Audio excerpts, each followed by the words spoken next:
नमस्कार। आज हमारे साथ जाने माने हेल्थ गुरु, वेलनेस गुरु श्री मिकी मेहता जी हैं। मेहता साहब नमस्कार। नमस्कार नमस्कार। हाँ मेहता जी, आज आपको मैं क्वेश्चन करना चाहता हूँ कि होलिस्टिक हेल्थ क्या है। आप होलिस्टिक हेल्थ के बारे में लोगों को बताइए। होलिस्टिक हेल्थ यानी संपूर्ण संपन्न स्वास्थ्य, संपूर्ण स्वास्थ्य, होलसम। होली यानी प्योर, जिसकी पूरी शुद्धिकरण हुई हो और जो एकदम उत्तम शुद्ध हो बिकॉज ऑफ होलिस्टिक हेल्थ, तो उसको wholesome, holistic, Holi, pure, integrated health उसको माना जाता है। संपूर्ण रूप से जो रूपांतरित होता है, जो संपूर्ण रूप से विकास करता है, जो संपूर्ण रूप से स्वस्थ रहता है और स्वस्थ बनता है, और जिसका कंपन विश्व के कंपन के साथ सिंक्रोनाइज, तालमेल में रहता है, जिसकी ऊर्जा से एक तेज निकलता है, जो एक यशस्वी होता है, तेजस्वी होता है, जो प्योर ऊर्जा का धनी होता है, जो प्राणों का धनी होता है, जिसके पास असीम प्राण, असीम ऊर्जा है, वो उसको होलिस्टिक बोलते हैं। आजकल recce, pranic healing, acupressure, acupuncture, ऐसे बहुत सारी अलग अलग थेरेपीज है अदर देन एलोपैथी, जिसकी कोई साइड इफेक्ट नहीं है। तो आप ये बताएंगे कि हीलिंग कैसे काम करती है। देखिए, हमारे हिंदुस्तानी सनातन धर्म की जो प्रथा है, उसकी जो संस्कृति और हमारे जो संस्कार और गुण है, और हमारे ऋषि मुनियों की जो उपलब्धि है, जो हमें प्राप्त हुई है, तो वो ऊर्जा के लेवल पे काम करती है, सटल लेवल पे। यानी आप किसी चीज पे ध्यान रख दो एक बार, अगर कोई साधु संत जो पूरी तरह से, जिसको वाक सिद्धि हो, इच्छा सिद्धि हो, आपके कोई महात्मा पुरुष जैन धर्म के, अगर किसी को प्यार से एक बार गले मिल ले, तो उसकी ऊर्जा उसमें चली जाती है और वो ठीक होने लग जाता है।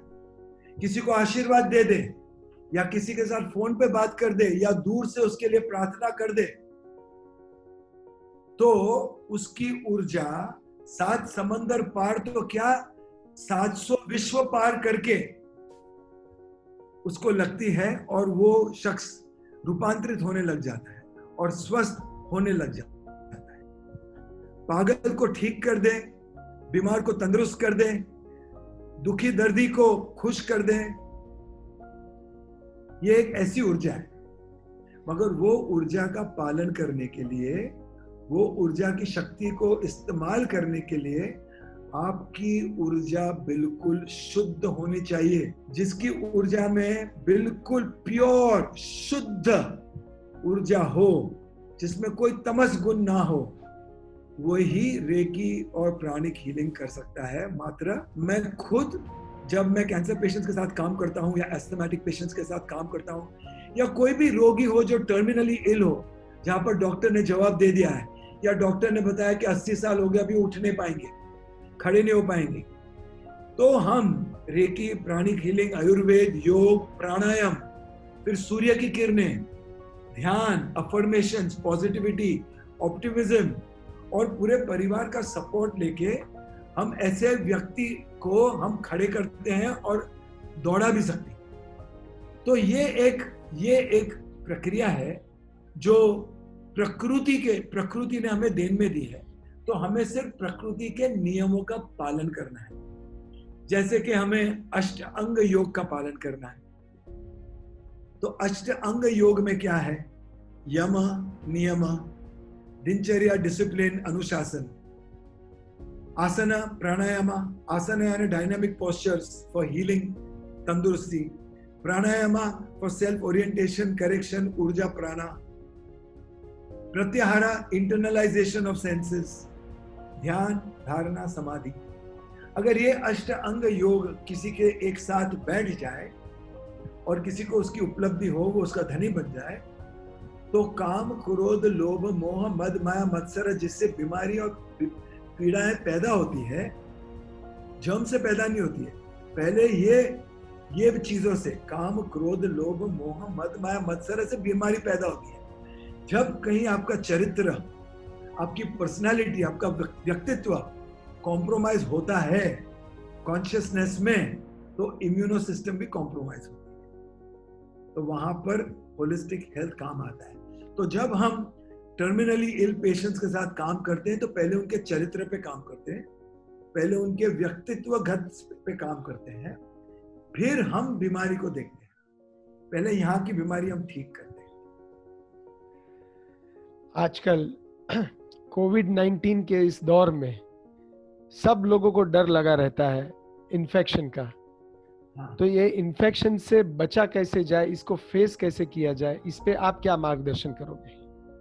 सरल बात है नीलेश भाई, कि अगर आपकी सिस्टम साफ सुथरी है तो मजबूत है, अगर साफ सुथरी है तो ऊर्जा से भरपूर है, अगर साफ सुथरी है तो प्राण वायु उसमें, उसका कंपन इतना अच्छा रहता है कि हर जर्म, हर बैक्टीरिया, हर वायरस को मार देता। या अगर बैक्टीरिया प्रवेश भी कर जाए, क्योंकि आप सांस लेते हो, प्रवेश तो करना ही, तो प्रवेश करेगा मगर नकारात्मक रहेगा, निष्क्रिय रहेगा, सक्रिय नहीं होगा। उसके लिए प्राणायाम, योग, सूर्य किरण के दर्शन, मंत्र, जप, तप, ध्यान, प्रार्थना और योग, ये सारी चीजें करना बहुत जरूरी है। और सबसे पहली बात, आत्मविश्वास और मनोबल अगर अटल हो तो आप कभी पीड़ा और बीमारी से नहीं मरोगे। आप संथारा में आपके प्राण त्याग दोगे मगर पीड़ा और बीमारी का शिकार कभी नहीं। मिकी जी, अभी कौन से व्यायाम, अभी आपने जो बताया थोड़ा स्पेसिफिक बताया, क्योंकि आज तो ठीक है लॉकडाउन है, लोग घर में है, अदरवाइज लोगों को इतना टाइम नहीं होता है, नहीं मिलता है। तो कौन से ऐसे व्यायाम है जो अगर हम डे टू डे रूटीन में करें तो हमारी जो रोग प्रतिकारक शक्ति है, हमारी जो इम्यूनिटी है, वो बूस्ट करे और we should be very comfortable. हमारा जो day to day immune system है वो पावरफुल कैसे किया जा सकता है? देखिए, जो हमारी एक्सरसाइज है सबसे पहले सुबह होने चाहिए। व्यायाम, कस के रट लगा। तो व्यायाम, कसरत, प्राणायाम, ये सारी चीजें हमें एकजुट करनी है। मैं ज्यादा करके प्राणायाम योग के साथ कंबाइन करता हूँ और योग को डायनामिक बनाता हूँ, मगर उसमें पागलपन नहीं रहता, वेस्टर्न पागलपन।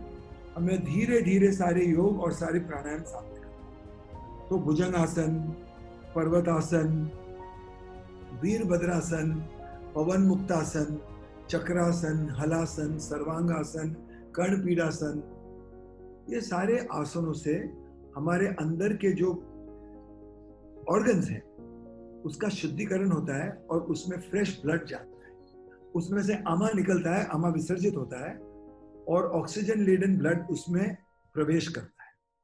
तो उसकी उम्र बढ़ते जाती है और अपने आप वो रिन्यू होते जाते हैं, तो बुढ़ापा लगता नहीं है। कई लोग बाहर से यंग दिखते हैं मगर अंदर से ऑर्गन्स बिल्कुल पक चुके होते हैं। सो बायोलॉजिकल एज किसी की शायद 20 हो, हाँ, मगर वो बाहर से दिखेंगे 40 के, या किसी के 40 की हो और बाहर से दिखेंगे 55 की। तो जब तालमेल नहीं होता है, मानसिक, भौतिक, आध्यात्मिक संतुलन और तालमेल, पौष्टिक भोजन का, शाकाहारी पौष्टिक भोजन, व्यायाम, प्राणायाम, ध्यान, जप, तप, रात की योग निद्रा, रात की निद्रा, शांति पूर्वक, अमन पूर्वक, आनंद पूर्वक, स्नेह पूर्वक जीवन, जहां दान पुण्य सबसे पहले हो। दान पुण्य का स्वास्थ्य के साथ बहुत गहरा जोड़ है। दान पुण्य के साथ योग बनता है, क्योंकि दान पुण्य से जोड़ बनता है, और दान पुण्य से जो तृप्ति मिलती है आत्मा को, उससे हमारी इम्यूनिटी बहुत आगे बढ़ती है। हास्य से जो तृप्ति मिलती है उससे हमारे डायफ्रामेटिक मूवमेंट बढ़ते हैं और एंटीबॉडीज रिलीज होते हैं। प्रवचन करने से, सत्संग करने से, भजन कीर्तन करने से भी हमारी इम्यूनिटी बढ़ती है, क्योंकि भजन कीर्तन में भी प्राणायाम होता है। आज बहुत कुछ नया नया और कुछ अलग ही जानने को मिल रहा है। सो कोविड-19 को ध्यान में रखते हुए अगर इम्यूनिटी बूस्ट करना है तो उसके ऊपर आप 2-3 टिप्स क्या देंगे? तो थोड़ी विगरस एक्सरसाइजेस जहां पर आप हैंड सर्कल करते हो, nose in nose out breathing, vigorous, हाँ, तेज ब्रीदिंग। और जब ये ब्रीदिंग से थोड़े थकान आए तो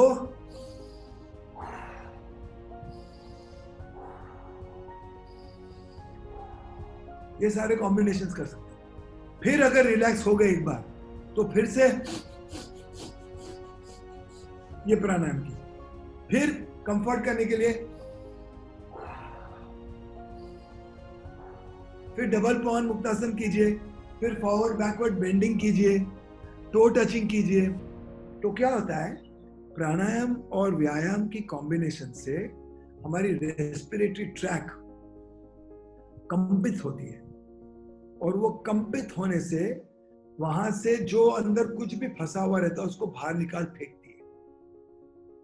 हमारे नाकों में साइनसेस के पैसेजेस हैं, तो वहां पर हीट जनरेट होती है, तो जर्म्स बैक्टीरिया वहां मर जाते हैं, वायरसेस 96 डिग्रीज के ऊपर। नोज के पीछे एडेनोइड्स करके लिम्फ नोज होते हैं, वो ड्रेन हो जाते हैं। और हमारे यहाँ पर थाइमस करके ग्लैंड है, उसको स्टिमुलेट करने से एंटीबॉडीज रिलीज होती है।